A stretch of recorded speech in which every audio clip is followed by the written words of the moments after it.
So this is the fourth exhibition of Fabio Mauri that Hauser Wirth is presenting. We've worked with the family and the estate of Fabio Mauri for about 8 years now, I believe. This is the first show that is not as thematic as the previous one. It tends to work in series with huge body of works around one thematic, and this show here is trying to unveil the pop art aspect of his work, since Fabio worked since 1957 until the time of his death in 2009. Yeah. I encountered the work during Caroline Christophe Bakarjiev Documenta 13 in Kassel. I was kind of smitten and blown away, and we ended up taking him on board at the gallery. So this show explores various times, mostly the early work starting in 1957 to about the mid-70s, I would say, with all kinds of media and medium, from film to painting, silkscreen, and sculpture. And Mauri was a seminal Italian artist who was born in 1926.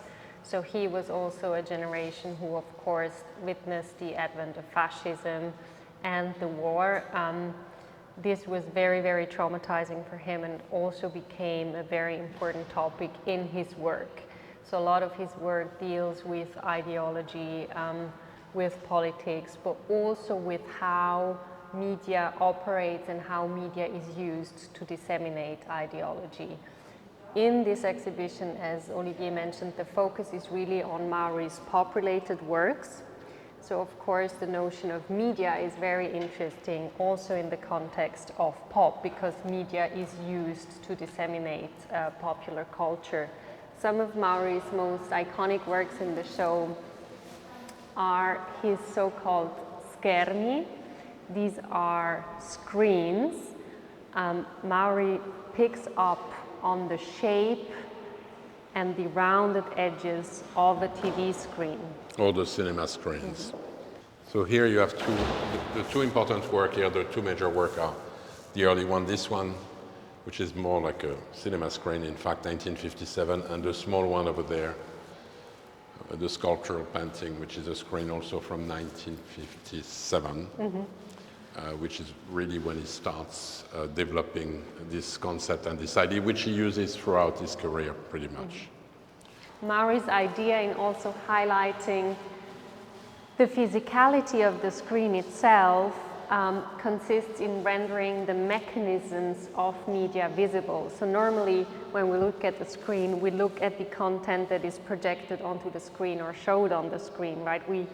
Watching TV, we forget about the TV itself. And Mauri is doing the precise opposite. So he strips the screen bare of any content and narration and shows it in its naked and original form. Sometimes his screens have the very iconic words, the end, or in Italian, fine.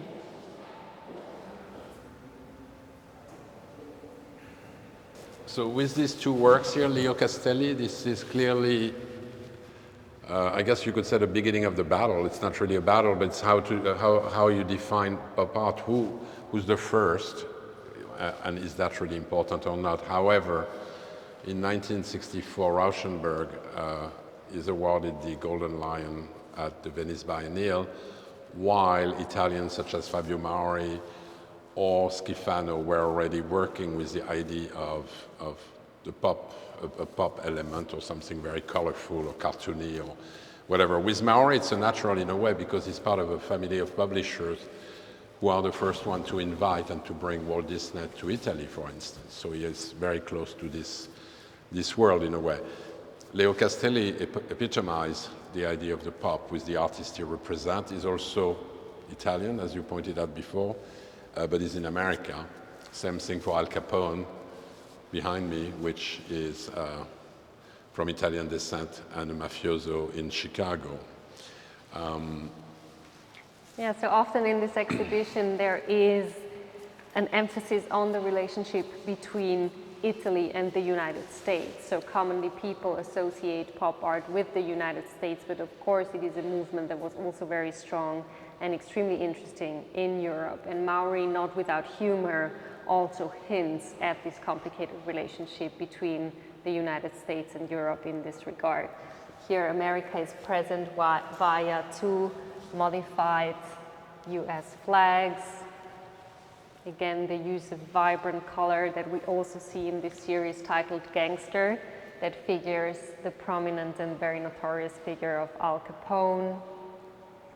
And in this section of the exhibition, we turn towards a topic that very much relates to Fabio Mauri's screens. So as we said before, he really renders the physical component of the screen visible.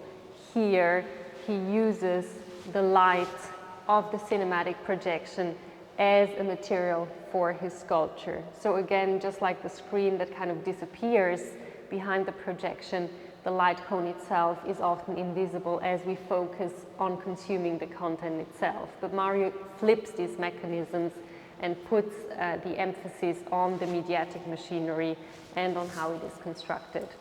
So these are really, really stunning and beautiful sculptures.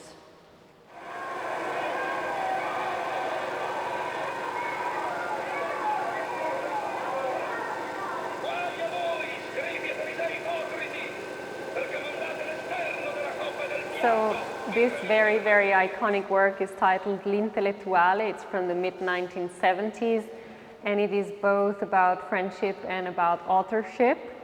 So it is a piece for which Mauri projected Pier Paolo Pasolini's movie Il Vangelo secondo Matteo onto Pier Paolo Pasolini, and the images on the wall testify to that. So on the one hand, friendship, because Fabio Mauri and Pasolini were very close friends. In fact, Mauri was deeply, deeply rooted in a group of intellectuals in Italy at the time and was very, very much part of also the cinematic, but the political discourses that were relevant at his time. And authorship, because rather than the author disappearing behind his work, here the work itself is projected onto the author. So the physicality of the body of the author becomes the surface for the projection of the work. So this one is I'm just because it's a very nice object. It's a prototype for actually a public sculpture which was never made, but it's hand torch basically, and the light beam is solidified as well. This is from 1970. Yeah. And it was a work done for an exhibition that Achille Bonito Oliva organized. Yeah, so this title of this work, Amore Mio, as Olivier said, is also the title of our show here. This is a really seminal work. It's an immersive and interactive installation that consists of 18 large silk-screened canvases that together form this colorful space that the visitor can navigate by means of light. So again, Mauri reminds us of the function of light, perspective, and visibility. We only see the parts of the work that we actively steer towards, and the rest remains invisible. This work is very interesting to think of in conjunction with the statement by Mauri that says, in fact, he kind of felt like the entire world is a projection, because all of us humans are always only able to discern what our sociocultural lens allows us to see. So there is always something that will remain in the dark.